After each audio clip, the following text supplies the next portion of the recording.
So, hello everyone, this is Ayush Gupta and you're watching Maths Magnus। तो बहुत बहुत स्वागत है आप सभी का एक बार और मेरे चैनल आपके चैनल मैथ्स मैग्नस में। और जी हाँ, मैं ही हूँ आपका मैथ्स मैग्नस। तो चलिए जल्दी से कुछ बातें अपने बारे में मैं आपको बता देता हूँ। जो लोग नए हैं इस चैनल पे और जो बिटसेट की जर्नी में मेरे साथ जुड़ने के लिए एकदम रेडी बैठे हैं, तो भैया मैं एनआईटी कैलिकट ग्रेजुएट हूँ। मैंने जेई मेंस को 97.95 परसेंटाइल से क्रैक किया था। मेरा भी आपकी तरह सपना था एक अच्छे कॉलेज में एडमिशन लेना। एंड मैंने कैट भी दिया जो कि एमबीए का एग्जाम होता है 2023 के अंदर। अपने कॉलेज के लास्ट ईयर से पहले मैंने दिया था, जिसके अंदर डीएलआर सेक्शन में 99.71 परसेंटाइल मेरा आया था। एंड टीचिंग एक्सपीरियंस जो है वो मेरा 4+ ईयर्स का है।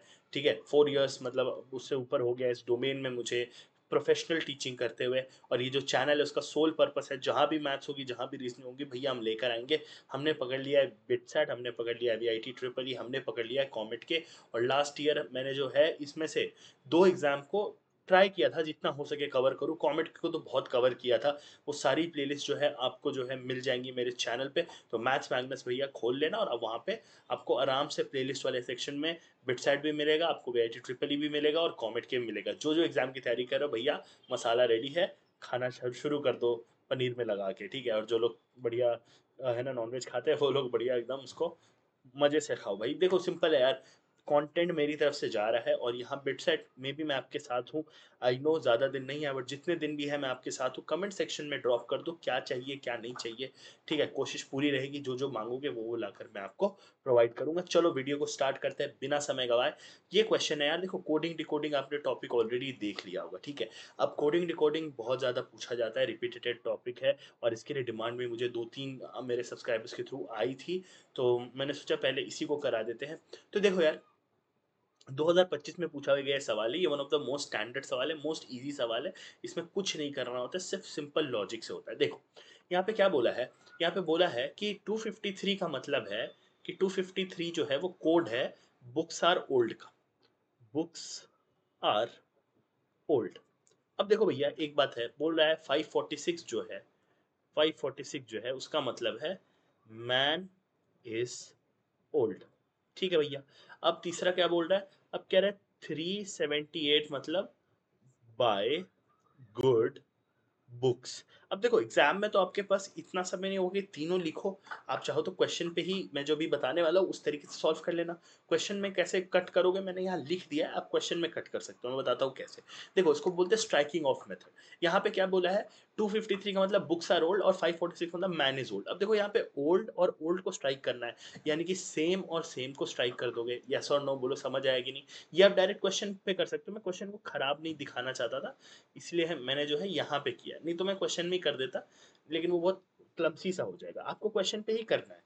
एंड आई नो आपका जो है ये सीबीटी होगा, मतलब कंप्यूटर बेस्ड टेस्ट होगा, तो पे आप मन में करोगे, ऑब्वियसली मन में करोगे, है ना। आपको इतना लिखने का समय, इस पे इतना टाइम नहीं वेस्ट करना, ये बहुत बेसिक लॉजिक से हो जाएगा।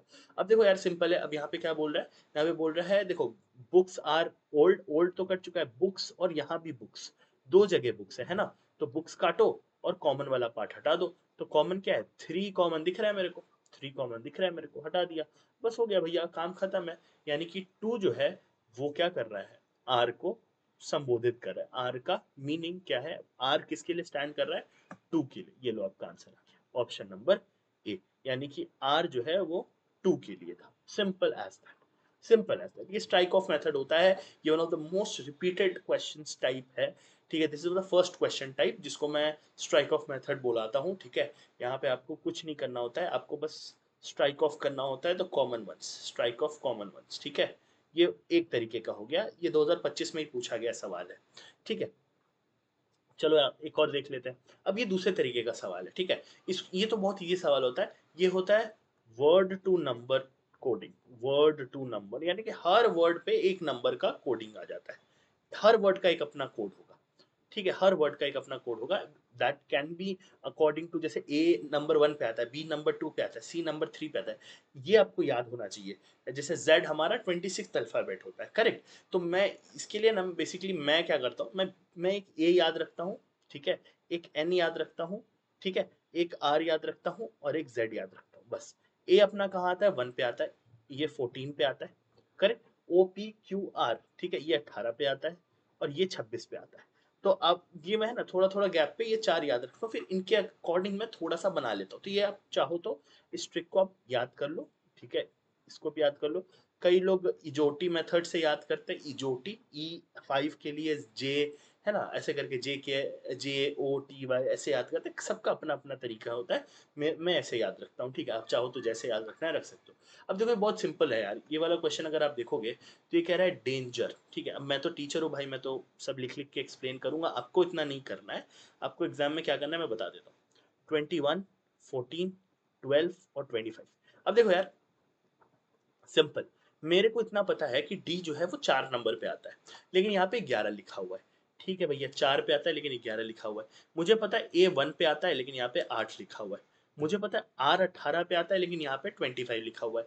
यानी कि एक चीज तो क्लियर है कि भाई यहाँ भी +7 करके, यहाँ भी +7 करके, यहाँ भी +7 करके, E5 पे आता है, यहाँ भी +7 किया हुआ है, इसका मतलब यहाँ भी +7 है, यहाँ भी +7 है। वैसे तो चेक करने की जरूरत नहीं है, बट फिर भी सब चेक कर लेना, फिर भी अपने नेट से सब चेक कर लेना, ठीक है। सब देख लो आप, एन एन देखो मैं 14 याद किया हुआ हूँ, है ना, तो N14 याद किया हूँ, ये भी +7 है, सब +7 है। अब देखो भैया, अब मशीन के लिए पूछ रहा है, तो मशीन के लिए पहले MACHINE। अब देखो सब याद रखने का जरूरत नहीं है, ई तो आपका वहीं पे दिया हुआ है, ई को 12 होना चाहिए, तो आंसर तो आपका ऐसे ही आ गया। देखो आंसर तो आपका ऐसे ही आ गया। ई कितना होना चाहिए था, 5, है ना, लेकिन 7 बढ़ा के ये 12 हो जाएगा। वो यहाँ से भी आप ले सकते थे, है ना। अब ए देखो, A1 होना चाहिए था बट 8 होगा, तो यहाँ भी 8 है, यहाँ भी 12 है ना। तो वैसे तो आदमी को कंफ्यूजन होता तो बी और डी ऑप्शन में होता, बट यहाँ पे अगर आप लास्ट वाले ही ढंग से देख लोगे तो भी आपका आंसर आ जाएगा। सी कितना होता है, सी होता है 3 पे, 3 पे होता है, सॉरी सॉरी 1 सेकेंड, सी होता है 3 पे, लेकिन यहाँ पे कितना पे आएगा, 10 पे आएगा। Simple as that, simple as that. तो यहाँ पे देखो मशीन, ये 10 है ना, हो गया। इसको बोलते हैं वर्ड टू नंबर कोडिंग, हर वर्ड का एक अपना नंबर कोडेड होता है, सिंपल एज दैट, और कुछ नहीं करना है आपको, ठीक है। तो ये हो गया सेकंड मेथड। अब आते हैं थर्ड टाइप ऑफ क्वेश्चन पे। ये बिट्स है 2024 का सवाल है, जरा ध्यान से देखना यार। इसमें कह रहा है, in given code sister is coded at फलाना, अंकल इज कोडेड एट 84 ऐसा, बॉय इज 1 to 9। ये है लास्ट क्वेश्चन के तरह ही है ये। लेकिन इसमें क्या होता है, आपको ये नंबर टू वही है, मतलब जो मैंने यहाँ पे बोला ना आपको, word to number, number to word या वर्ड टू नंबर, जो याद रखना रख लो। ये है सेम ही, ये पिछले वाले क्वेश्चन जैसा ही है, लेकिन इसमें क्या फर्क है कि आपको अगेन स्ट्राइक ऑफ कॉमन्स करना होता है। स्ट्राइक ऑफ कॉमन्स करना होता है, या स्ट्राइक ऑफ नहीं बोलोगे तो इसको बोल लो फाइंड कॉमन्स, फाइंड कॉमन्स। अब इसका क्या मतलब है, देखो जरा ध्यान से, देखो, ठीक है। अब देखो यहाँ पे मैं क्या बोलना चाह रहा हूँ इससे, ये आप समझना। देखो यहाँ पे बोल रहा है कि सिस्टर इज कोडेड एज, अब ये वाला क्वेश्चन है ना, ये तो भाई 1 सेकेंड का क्वेश्चन है। 535301, sister is coded at this, uncle is coded as 84670, 84670, boy is coded as, boy is coded as 129। तो बोला है रस्टिक वर्ड किससे कोडेड होगा, रस्टिक। अब ये इतना इजी सवाल है ना कि जिसका कोई वो नहीं है, मतलब क्या बोलूं, एक्सप्लेनेशन, इतना इजी क्वेश्चन है, बहुत इजी क्वेश्चन है। देखो क्या बोल रहा है, एस जो है आपका 5 को रिप्रेजेंट करता है, यानी कि ये एस जो है ये 5 में होगा, ये देखो यहाँ भी S5 है, ये देखो दोनों बार S5 है, इसका मतलब S को एक ही कोड मिला हुआ है, ऐसा नहीं है कि उसके पोजीशन पे कोई भी डिपेंडेंसी है, वही है, S दोनों जगह 5 है। U क्या है, U 8 है भैया, तो U को 8 कर दो। अब देखो यहाँ से हम बॉय में कुछ है क्या जो ले सकते हैं, बॉय तो ऐसे ही फालतू में दिया हुआ था, इसका मतलब कोई भी कॉमन वर्ड नहीं है। C जो है वो 6 है, तो 6 लिख दो। I है क्या, हाँ I3 है, ये देखो I3 है, तो I को 3 रख दो। T है क्या, T, हाँ T भी 3 है, तो भैया यहाँ पे 3 रख दो, है ना।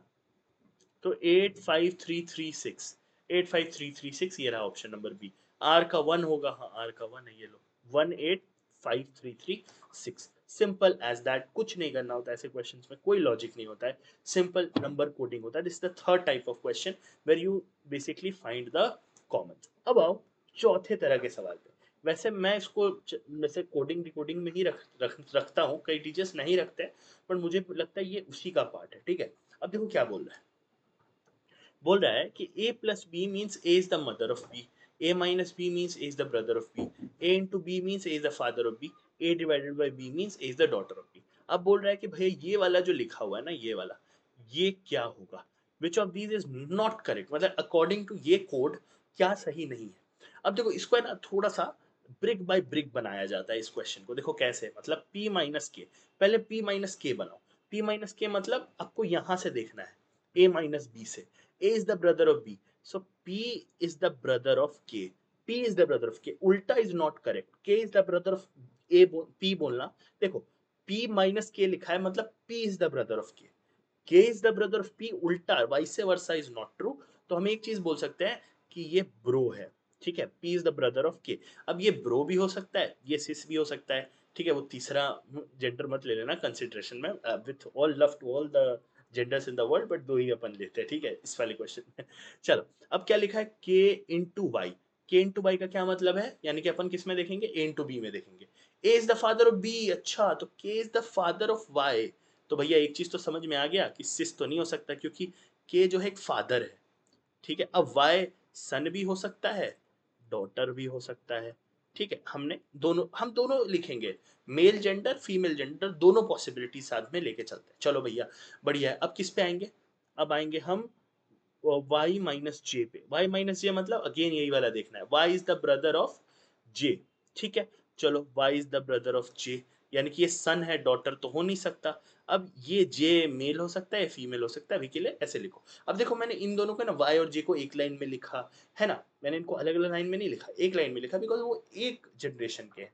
पापा लोग को ऊपर लिखा, अंकल को है ना ऊपर लिखा। अच्छा, अब क्या बोला है, z divided by s। z divided s मतलब ये देखोगे, z is the daughter of s। अच्छा भैया, z नहीं, सॉरी j माफ करना, z बोल दिया। j is the daughter of s, यानी कि j जो है डॉटर है, तो ये मेल तो हो नहीं सकती, फीमेल है। और डॉटर ऑफ s है, तो भैया ये तो सन भी हो सकता है या फिर वो भी हो सकता है। लेकिन यहाँ पे एक कैच है कि अगर आप ध्यान से देखोगे तो k जो फादर है y का है, और k फादर j का भी तो है, क्योंकि y और j तो आपस में भाई बहन है ना, भाई बहन ही है ना। ये देखो ये एफ है और वो सन है, तो भैया ये ऑटोमेटिकली मॉम नहीं हो गई क्या, एस। एस क्या ऑटोमेटिकली मॉम नहीं हो गई, बोलो। हो गई भैया, यानी कि के फादर है, एस मॉम है। चलो अब आगे लास्ट सेंटेंस देखते हैं, एस प्लस आर मतलब S is the mother of R. ये देखो हमें ए प्लस बी में देखना है। चलो हो गया भैया, ये तो ऐसे यहां से भी कंफर्म हो गया कि एस जो है मदर ऑफ आर है। अब आर लड़का है कि लड़की है ये क्वेश्चन में नहीं दिया हुआ है। अब देखते हैं स्टेटमेंट्स क्या है। बोल रहा है K is the husband of S। K is the husband of S, यही तो मैं समझा रहा हूं तब से। ये देखो ये रिलेशन देखो, ये साथ वाले हैं, ये पति पत्नी है, ये पति पत्नी है। तो भैया पहला वाला तो सही है, इसलिए हमारा आंसर नहीं होगा। समझना, वो नॉट पूछा है इसने, ये सही है इसलिए हमारा आंसर नहीं होगा। समझ में आया, चलो देखो, y is the son of s। y is the son of s। y is the son of s, बिल्कुल सही।